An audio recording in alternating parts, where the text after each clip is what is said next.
bien. Moi, je peux y contre les habitants, je oui contre les habitants.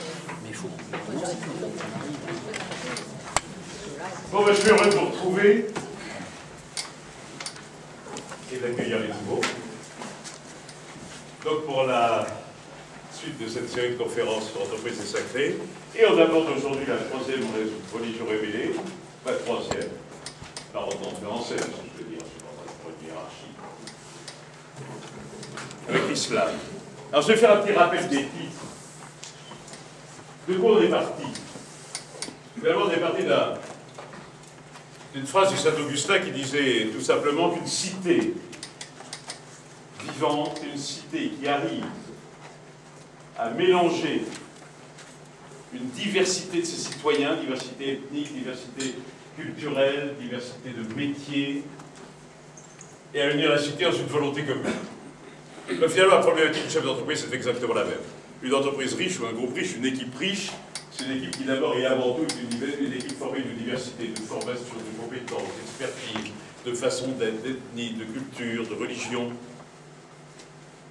Plus qu'il y a de la diversité, plus qu'il y a de la richesse. Plus qu'il y a de la pagaille aussi, dirais-je. Et là encore, on va retrouver cette volonté commune, ce projet, cette vision commune de l'entreprise qui va unir ces diversités. S'il n'y a pas de diversité, il y a accomplissement. S'il n'y a pas volonté commune, il n'y a pas gagne. Donc il faut à la fois diversité et volonté commune. Plus facile à dire qu'à faire. Il ne faut pas simplement que ce soit une diversité passive, c'est une diversité qui doit permettre à chacun d'entre nous d'affirmer ce qu'il est, d'apporter toute sa richesse, toute sa pierre. Comment, quand on est chef d'entreprise, peut-on mobiliser chez chacun de ses collaborateurs sa créativité, son originalité, sa distinctivité, sa façon d'être personnelle, d'en enrichir les autres et d'avoir une cohérence dans cette volonté commune? Alors, partant de cette interrogation-là, qui est l'interrogation clé de toute entreprise riche de son fonctionnement et porteuse de développement, on essaie de regarder ce qui se passe au niveau des textes sacrés, qu'on les considère, si on est croyant, comme la parole divine, ou qu'on les considère, si on est non-croyant, au moins comme une des plus belles expressions de la sagesse humaine. On a regardé assez près, donc, avec Laurent Macorcha et avec le frère Xavier Roubillois, la Torah, Nouveau Testament. On a fait un petit détour par le bouddhisme, et on revient maintenant à l'islam. Qu'est-ce qui est ressorti de cela? Finalement, un fil conducteur qui semble permanent, en tout cas dans la Torah et dans le Nouveau Testament, et on va découvrir ce soir, c'est dans des mêmes, avec le Coran, qui sont, j'allais dire, des leçons quasi permanentes sur la transgression. Pas la désobéissance. La transgression, la désobéissance supprime les repères, la transgression met en avant les repères, mais avec une incitation de les utiliser comme guide et non pas comme cadre contraignant. Même si, parfois les synagogues, souvent les églises ont récupéré cette parole dans un but de discipline sociale un peu réducteur. Alors, plusieurs exemples. D'abord, partir vers soi-même. Le Lecha d'Abraham, vous vous souvenez, quand Dieu dit à Abraham, quitte la maison de ta mère, quitte la terre de ton père, quitte, va-t'en. Pars. Il lui dit pas où. Va vers le lieu que je t'indiquerai plus tard, quand j'aurai le temps, je te passerai un SMS, je te dirai où tu vas, mais vas-y. Partir, quitter les zones protectrices. Le Lecha, c'est à la fois va vers toi ou va pour toi, pars pour toi. Repris dans le Nouveau Testament, hein, c'est la parabole de l'enfant prodigue. L'enfant prodigue, il fout son camp, il quitte son père, il quitte sa mère, il prend une partie de l'héritage, histoire d'avoir un peu très grande, il délire tout, il fout tout en l'air, il fait toutes les conneries du monde, il reviendra après ça chez vous. L'Église catholique présente souvent son retour comme une repentance, une culpabilité, pardon papa, j'étais pas je te pardonne avec toute cette sorte de déséquilibre dans le rapport de force qui existe entre celui qui pense avoir la vérité et qui pardonne celui qui a fait des conneries. C'est pas du tout ce qui est dit dans le texte sacré. Ce qui est dans le texte sacré, c'est qu'il a eu le culot d'aller vers lui-même, de devenir lui-même, et après ça il revient comme une personne qui existe Et son frère, qui restait bien au chaud auprès de papa et maman, va le servir en esclave. Parce que lui, il est resté esclave. C'est de sa liberté. Tout à fait étonnant, d'ailleurs. Ça, c'est un point clé, qui n'est pas sans rappeler, d'ailleurs, la culture, la philosophie grecque. Hein. On trouve la même chose dans Homère. Ulysse deviendra roi d'Ithaque parce qu'il aura foutu son camp, tout plaqué, c'est un peu forcé de le faire, vous le direz. Il reviendra dans son Odyssée, devenu lui-même, et à ce moment-là redeviendra roi d'Ithaque. D'ailleurs, c'est bizarre, en grec, Odyssée et Ulysse ont la même racine. Comme si nous nous construisions dans ces départs et ces retours. Ça, c'est un point qui paraît tout à fait fondamental. Qui commence très tôt. On est dans l'Éden, le paradis terrestre. Là aussi, un repère clé. D'abord, Dieu crée l'homme, Adam, qui s'appelle encore Ish pour l'instant l'homme. Il prend de la poussière, il l'élève, il y a une forme qui apparaît, il doit lui souffler dans les narines pour qu'elle prenne vie, c'est Ish, c'est l'homme. Il endort l'homme, et il sort du point le plus faible de l'homme, de son flanc, par de sa côte. Une créature qui elle-même va exister tout de suite, elle n'a pas besoin de lui souffler dans les narines, Isha, la femme, qui d'emblée apparaît supérieure par une élévation puisqu'elle part de l'homme, comme si les faiblesses de l'homme le dominaient. Et puis il dit, tu ne toucheras pas à l'arbre de la connaissance. Interdit arbitraire, s'il en est. Après quoi, il va tout faire, Dieu, j'entends, pour que l'homme transgresse cet interdit. D'abord, Isha, c'était pas une vieille bite qui pue de l'entonnoir, hein, ça avait été représenté, ça avait de l'allure. Et comme si la tentation n'avait pas suffi, Dieu, à côté d'Adam le serpent, qui dans la Bible est appelé l'animal le plus avisé, c'est pas rien, hein, le plus avisé, le plus sage, en quelque sorte, Dieu lui dit vas-y donc, vas-y donc, vas-y donc. Comment voulez-vous qu'il n'y aille pas, le père Adam? Ça me rappelle Louis de Funès sur le journal à Saint-Tropez, cette affaire-là. Vous savez, il est sur une route de montagne, avec une seule voie, une grosse ligne blanche, ça serpente, il roule à 10 à l'heure, il y a 60 voitures qui font la queue derrière, au bout d'un moment, il y en a une qui transgresse, et là, il la chope. Il a tout fait pour ça. On a l'impression que tout se fait. Et effectivement, le repère va être transgressé, le péché de l'origine, la faute de l'origine, ou la transgression originelle. Et à ce moment-là, l'identité change. Ish, l'homme, devient Adam, la terre. Isha, la femme, devient Uva, la vie. C'est pas rien. On entre dans la réalité humaine parce que les temps de s'unir à Dieu ne sont pas venus.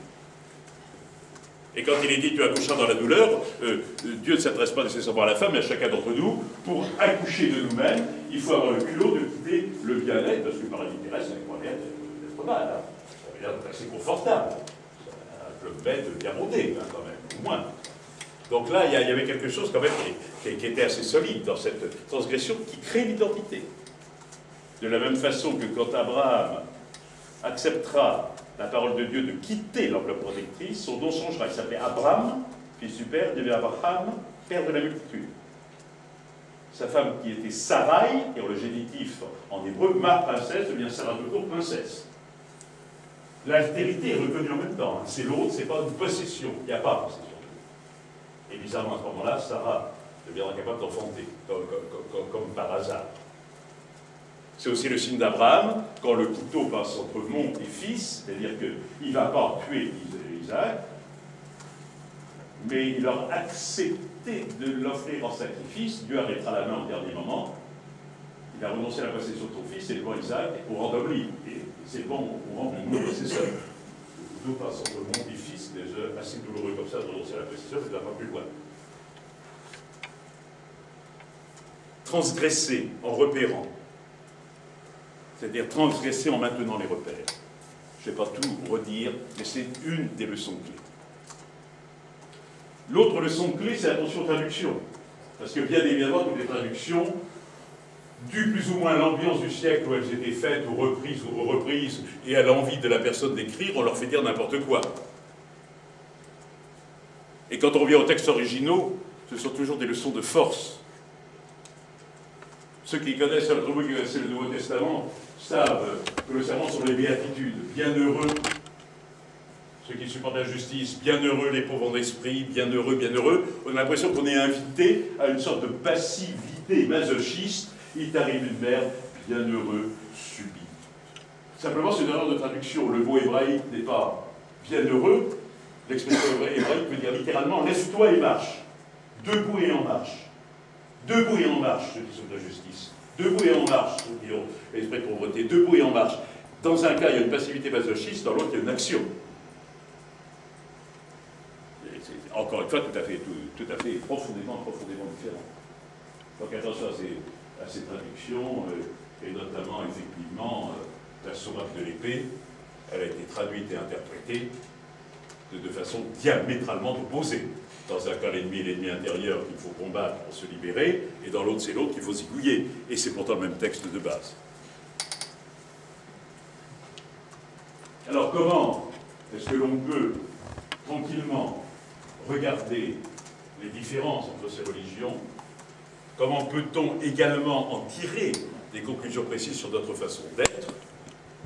Et donc, des outils également dans ce boulot passionnant qui a entraîné une équipe diverse vers un objectif commun. C'est ça que nous regardons. Un grand merci, mon cher Zen, d'être là depuis 14 heures. L'oriental PQE sait prendre son temps et s'installer dans le temps, mais il était temps qu'on arrive quand même. Hein. Ah, je vous attends. Ben oui, nous aussi on t'attend. Hein. Donc, eh bien, je vous cède la parole, alors évidemment toujours la même idée. Un lancer de balle, des réponses, des questions. À 20h, on vous fout la paix, puisque vous repartiez d'où vous êtes venus. L'air des rats, mon cher, repartez vite. Je suis désolé, hein, j'aurais préféré rester jusqu'à demain matin. Eh bien, écoutez, si vous le souhaitez, ce sera avec grand plaisir. Merci en tout cas beaucoup de votre présence. Merci. Et merci à vous de votre attention. Merci.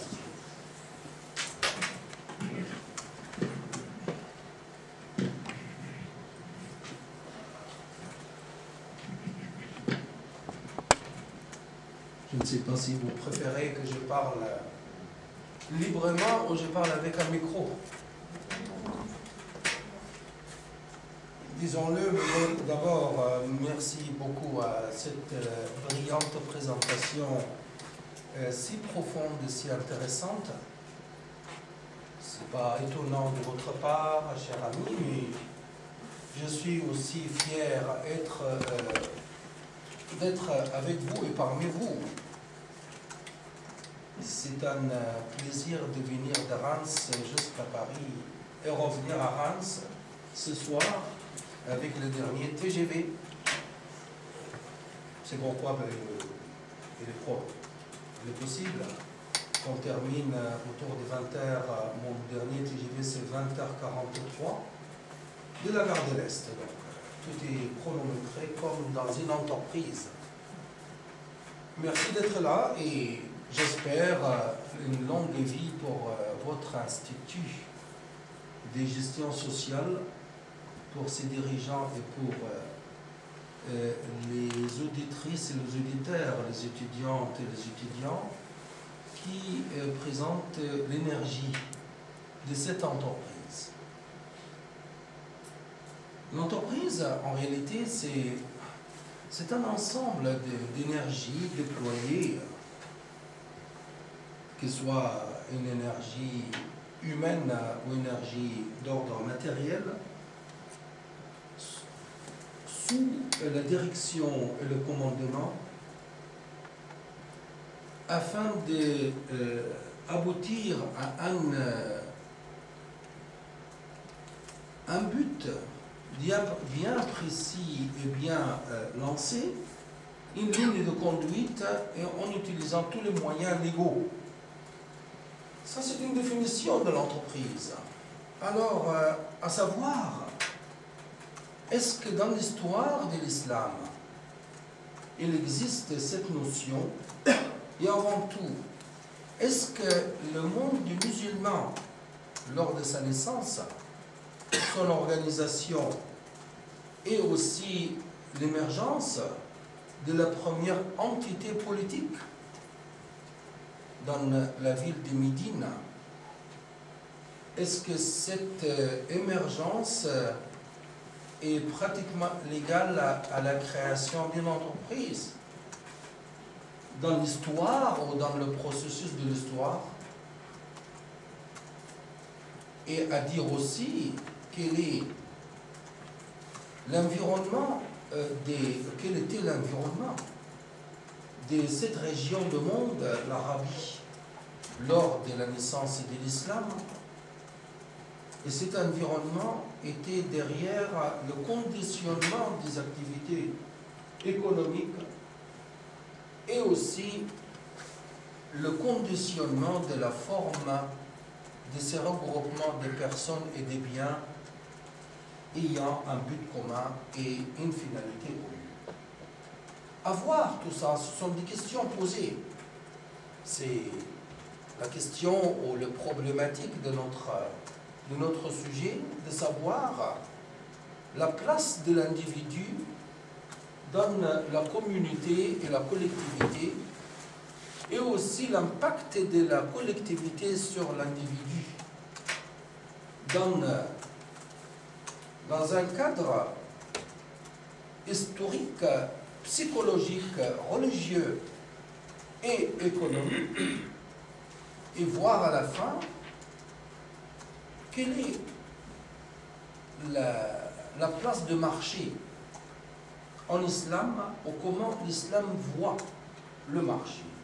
Quel est le sens de marché en Orient et en islam, et quels sont les acteurs économiques qui entrent en jeu au sein de ces lieux qu'on appelle le marché.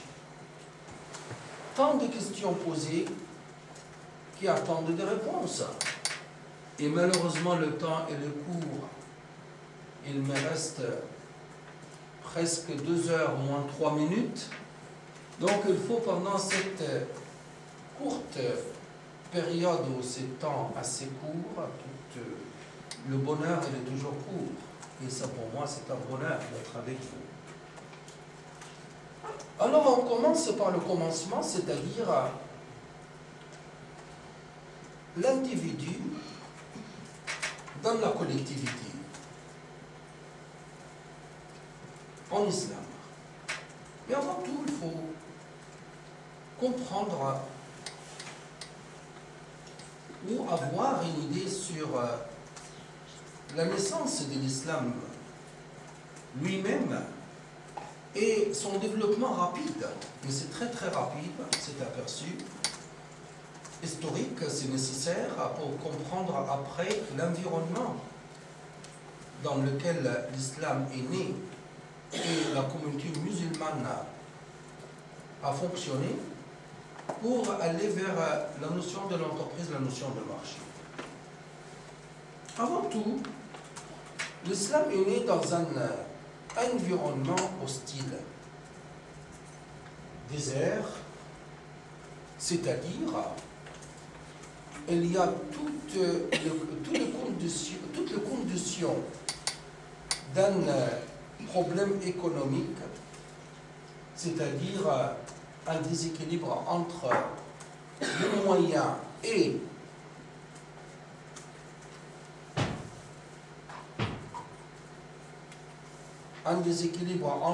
les moyens et les besoins.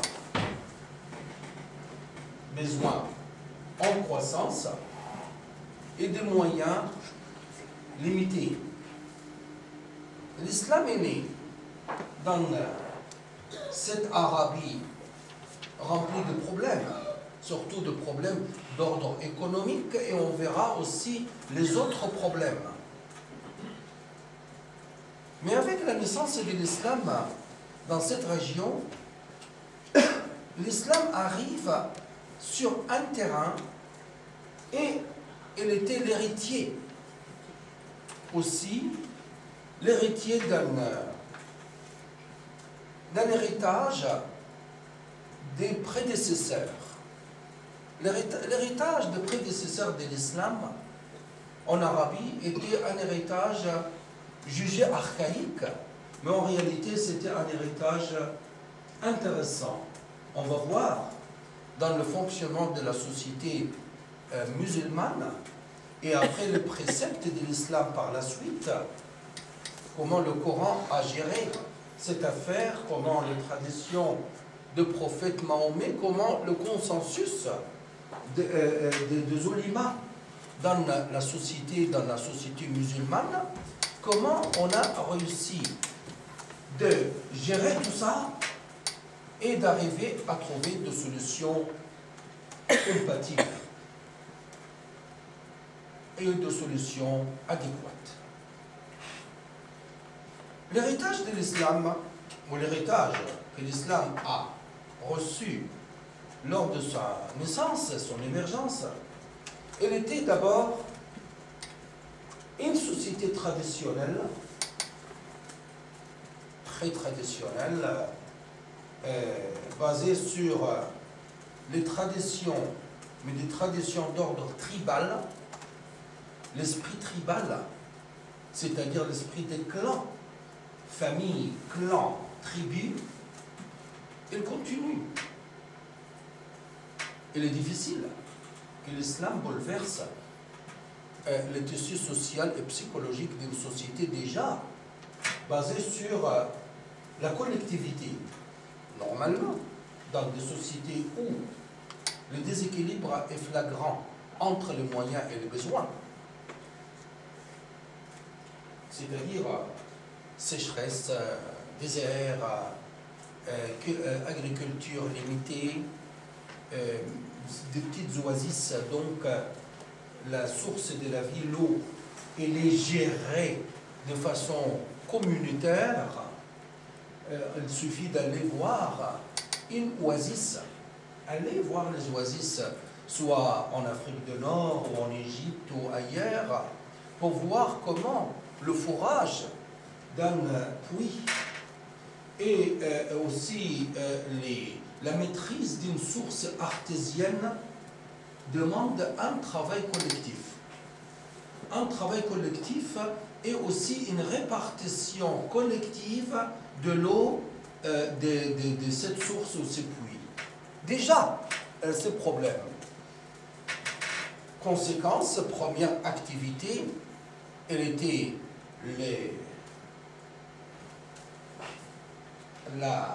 le pâturage avec de troupeaux, c'est-à-dire l'élevage de ces animaux avec des déplacements, acte individuel, il devient collectif vu la rareté et la parcimonie de l'eau dans les déserts. Mais deuxième activité, c'est peut-être l'activité la plus intéressante qui a créé la notion de l'entreprise au sein de ces mondes hostiles et au sein de la société musulmane, c'était le commerce. Le commerce, c'est-à-dire l'islam ou la société musulmane hérite cette activité ancestrale en Orient qui est née depuis la naissance de premières cités-États en Orient, soit en Mésopotamie, soit en Syrie antique, ou en Jordanie antique, ou dans la Terre Sainte, la Terre d'Israël, ou en Arabie ou Yémen. Ces cités-États, qui étaient les entités politiques reconnues à cette époque, ont profité de cette position stratégique entre deux mondes riches, le monde de l'Asie avec l'Inde, avec l'océan Indien et l'Afrique, d'une part, et un monde demandeur et consommateur et aussi producteur. C'est l'Europe dominée par la civilisation grecque et la civilisation romaine, autrement dit, la période gréco-romaine, et demandeurs, des grands demandeurs, consommateurs des produits rares. Et cette société des Bédouins dans le désert a profité de cette position stratégique pour devenir l'intermédiaire entre les deux mondes.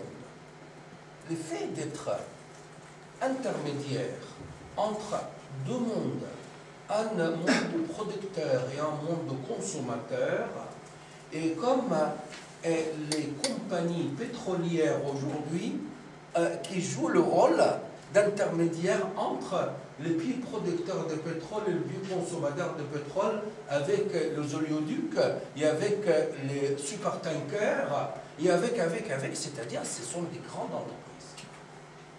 Ces entreprises, entre parenthèses archaïques en Orient, elles étaient des entreprises dans le sens propre du terme, c'est-à-dire moyens mis en communauté avec une ligne de conduite et avec en réalité une énergie déployée pour atteindre un but.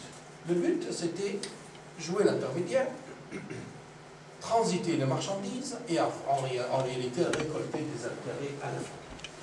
C'est ainsi que l'islam arrive sur cette terre, avec bien sûr des principes.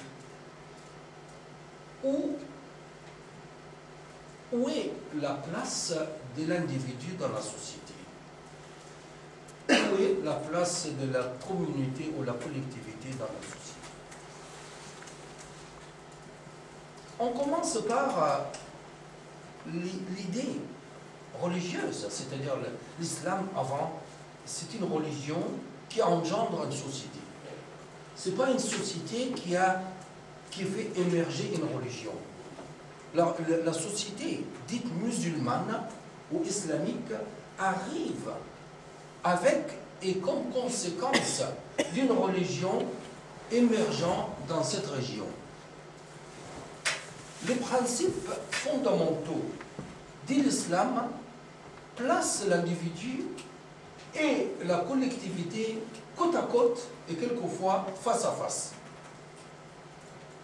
Une juxtaposition possible, juxtaposition ou une superposition.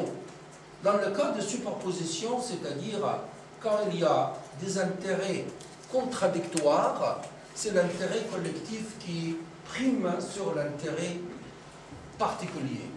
On revient toujours à l'esprit préalable de la société orientale.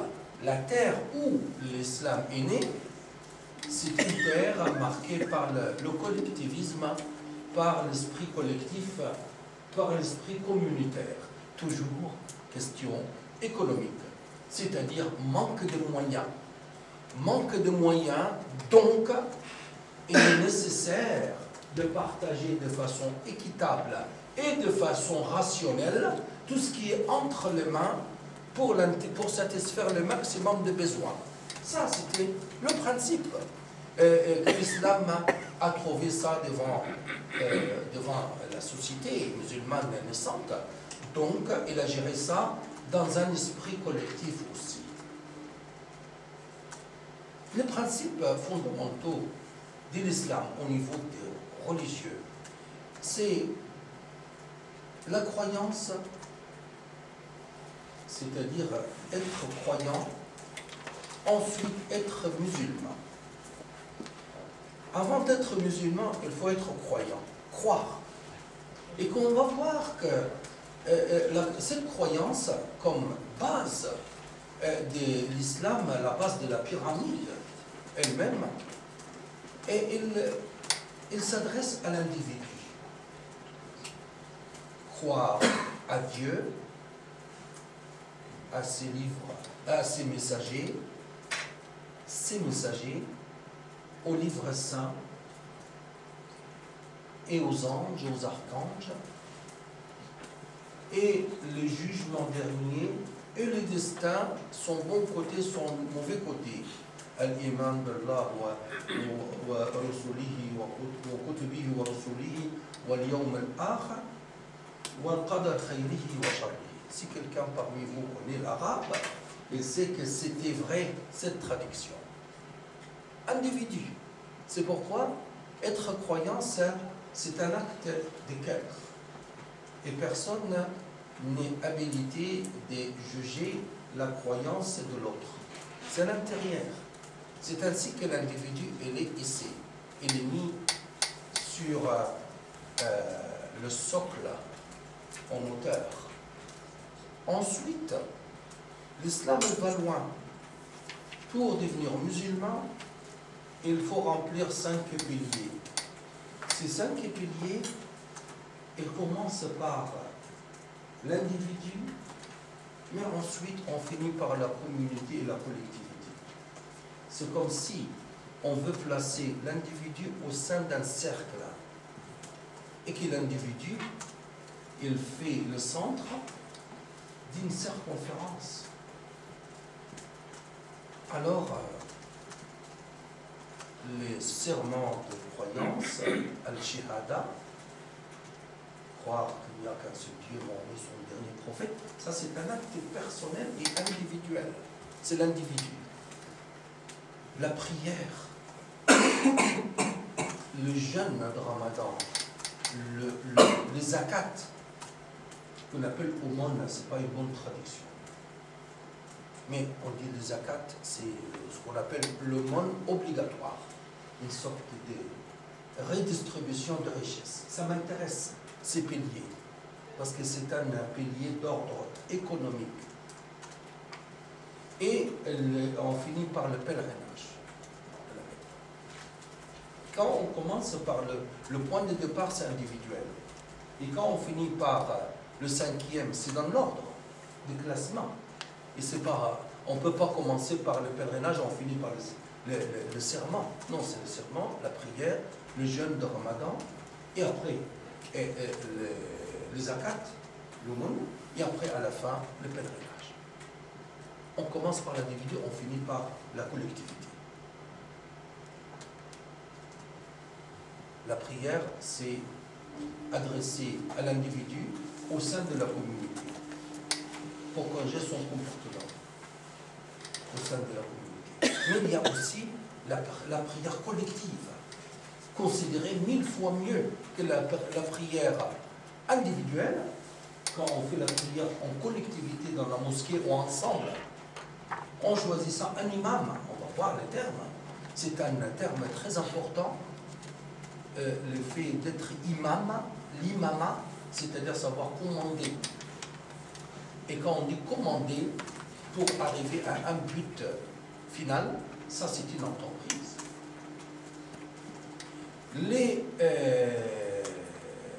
La prière de vendredi, c'est une prière collective. On va voir aussi quel est le rôle de la mosquée. La mosquée, ce n'est pas un lieu de culte, point. La mosquée, c'est un lieu polyvalent.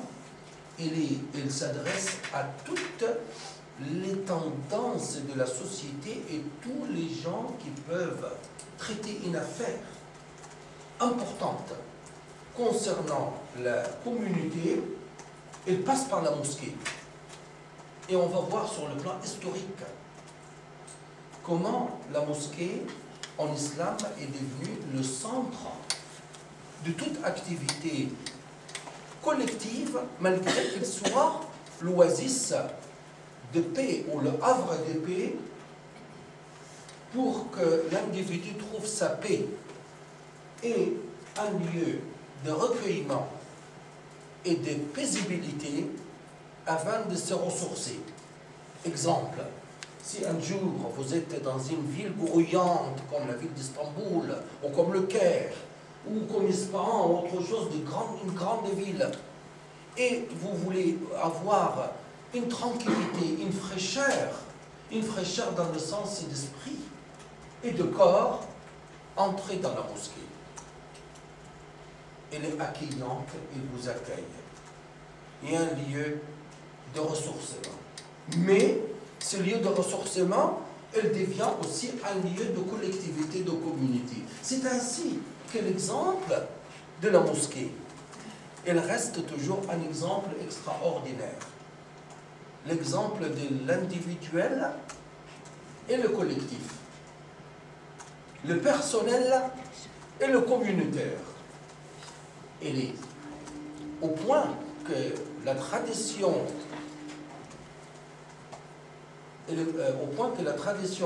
islamique ou historique, l'histoire de la naissance et l'émergence de la première mosquée de l'histoire de l'islam a permis à la communauté d'utiliser cette mosquée comme un lieu de réunion et un lieu politique. On décide à l'intérieur les affaires de l'État et on déclare la guerre contre les idolâtres de la Mecque, de la mosquée. Et là, on peut régler les affaires publiques et collectives dans la mosquée, au point que cette mosquée, elle reste toujours le symbole de fusion de pouvoir. Il est très difficile d'imaginer un jour la séparation de la mosquée des affaires publiques de l'État. Je parle de l'islam et la mosquée, le développement ou l'évolution de ces lieux qu'on appelle la mosquée. Pas uniquement un lieu de culte, c'est beaucoup plus que ça. Culture, enseignement, solidarité et autre chose. Je reviens donc à ces piliers de l'islam, prière, jeûne de Ramadan, dans une collectivité, une société égalitaire, une égalité mathématique entre tous les croyants, riches ou pauvres, souverain ou une personne humble et modeste, c'est toujours la même égalité, le même niveau et la même obligation. Souvent on dit, quand on retire un musulman ou une musulmane de son contexte social, de la communauté, et on demande de faire le ramadan, on trouve quelques difficultés.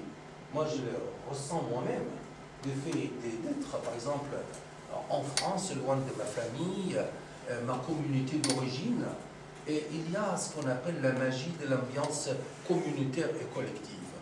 Et il règne dans une obligation qui est en réalité la troisième obligation pour donner une force et un parfum. Conséquence, l'individu, il est absorbé par la communauté. En islam, l'individuel, il fonctionne tant qu'il n'est pas contraire à l'intérêt collectif. Et l'intérêt personnel, il est toujours préservé. Propriété privée, il n'y a pas de problème. Bien personnel, pas de problème. Liberté personnelle, pour certaines libertés, il n'y a aucun problème. Mais dans le cas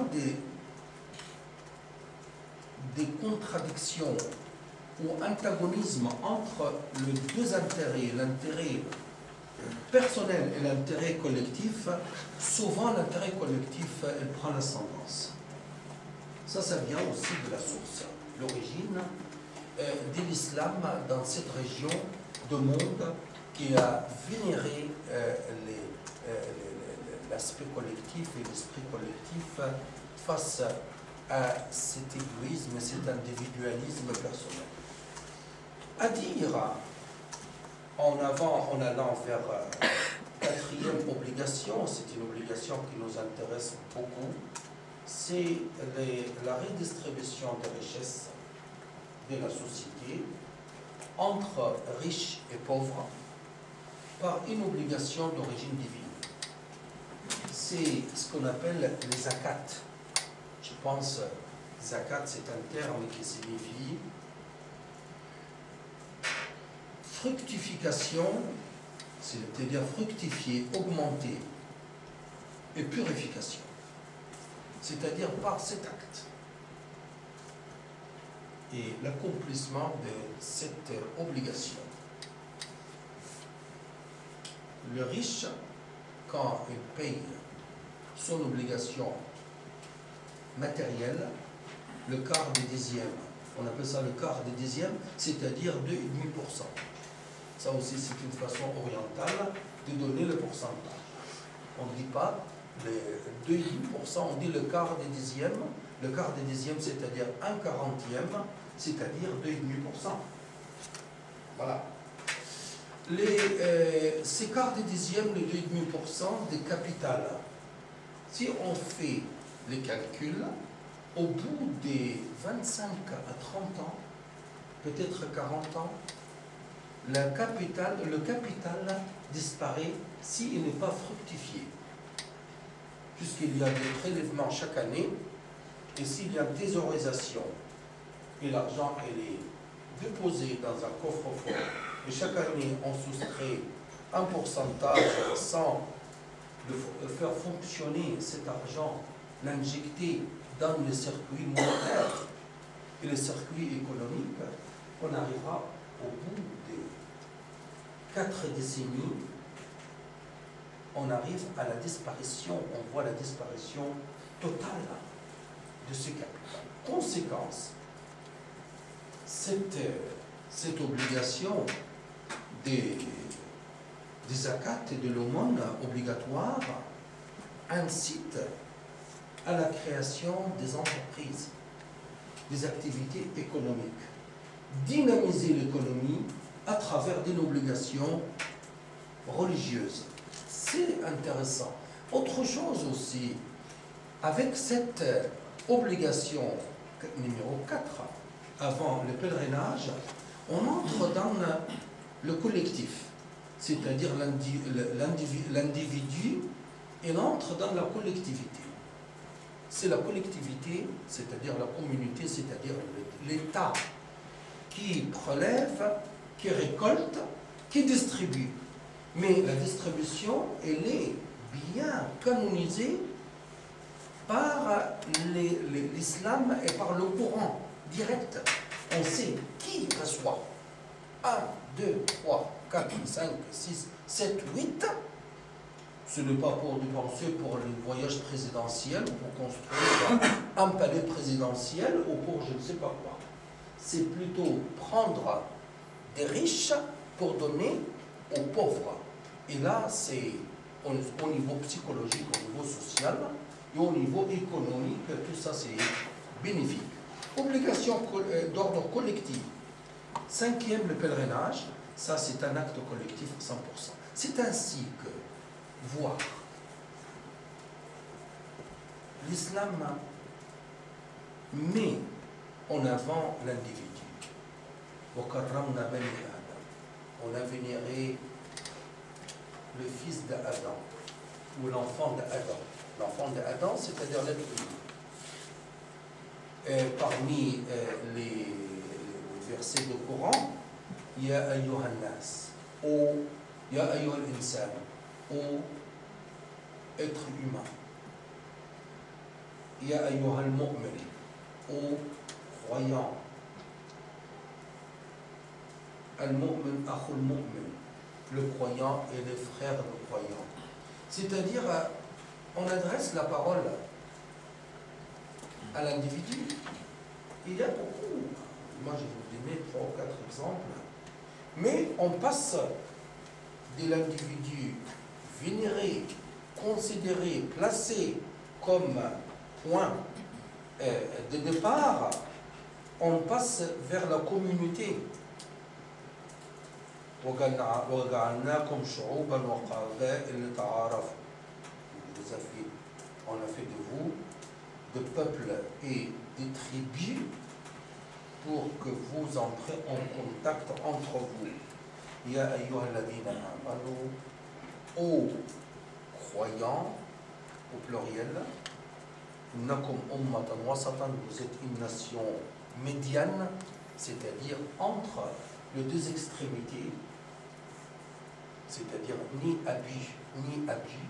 Donc au milieu, c'est comme le centre d'une balance. Là aussi, c'est important au niveau de l'équilibre d'une société. Et khayr umma ukhrijat linnas, c'est-à-dire vous êtes la nation, la meilleure nation sur du bon, ça à une condition, bien sûr, d'accomplir telle et telle et de marcher sur une ligne et telle chose, c'est-à-dire ça pas donner ce titre gratuitement par naissance. C'est par fonctionnement, en réalité, par accomplissement des devoirs et du tout. Alors, et devant tout ça, il faut dire que l'individu est placé.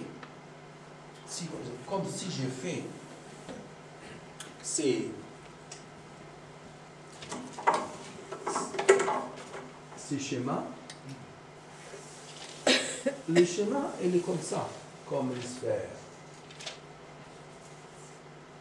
Et au milieu, il y a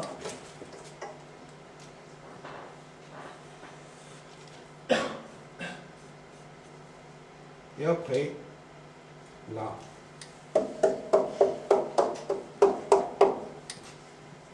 Là, c'est l'intérêt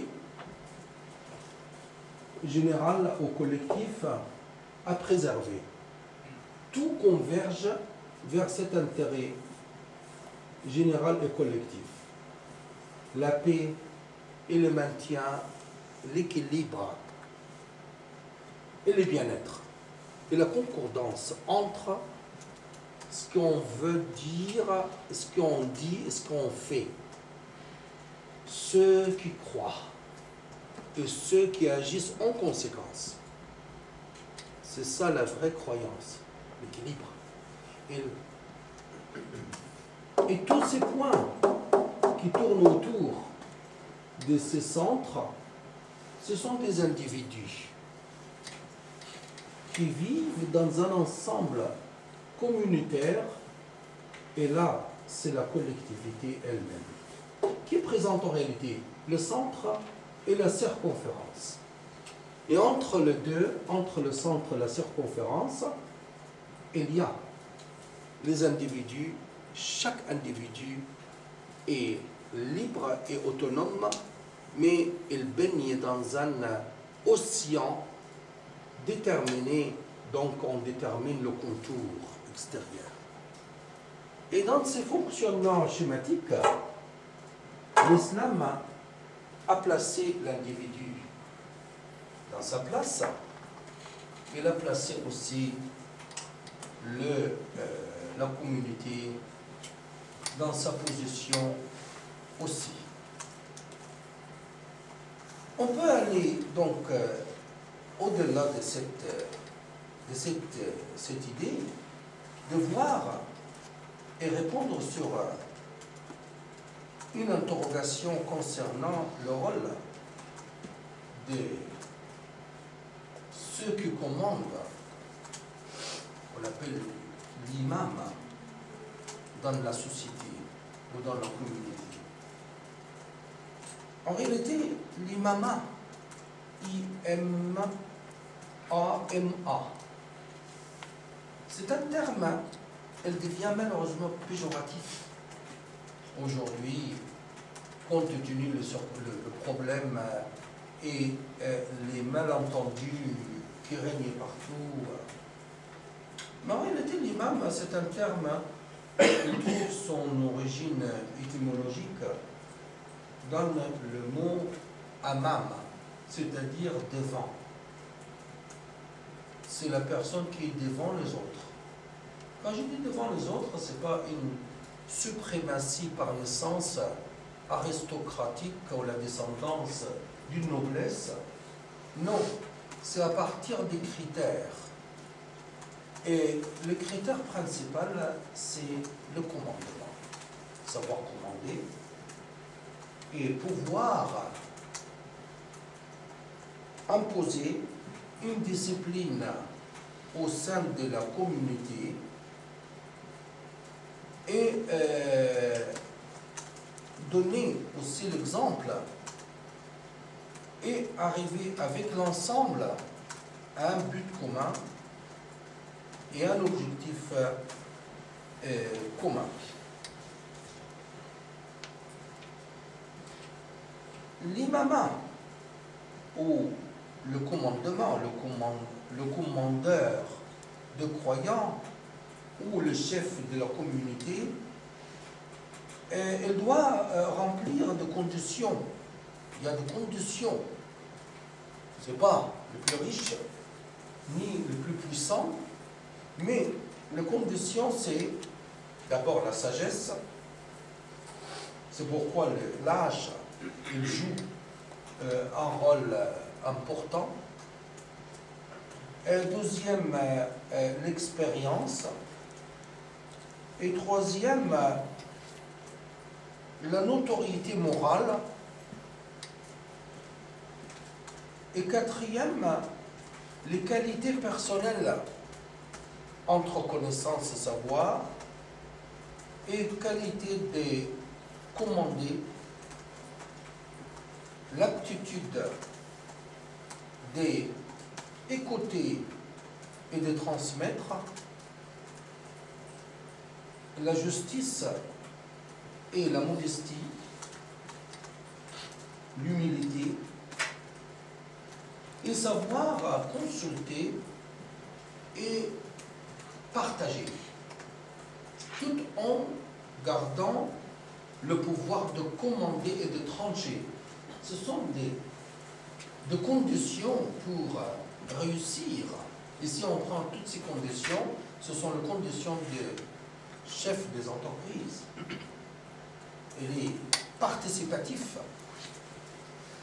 capable de prendre la pioche et creuser dans la terre comme les ouvriers, comme on prend l'exemple de Omar ibn al-Khattab, c'est le calife, le deuxième calife dans l'histoire de l'islam, qui était capable de faire accomplir les tâches les plus modestes, porter le sac de farine sur l'épaule et marcher pour donner aux gens nécessiteux leur part et leur ration avant de se plaindre de lui auprès de Dieu et dire que Omar n'est pas juste.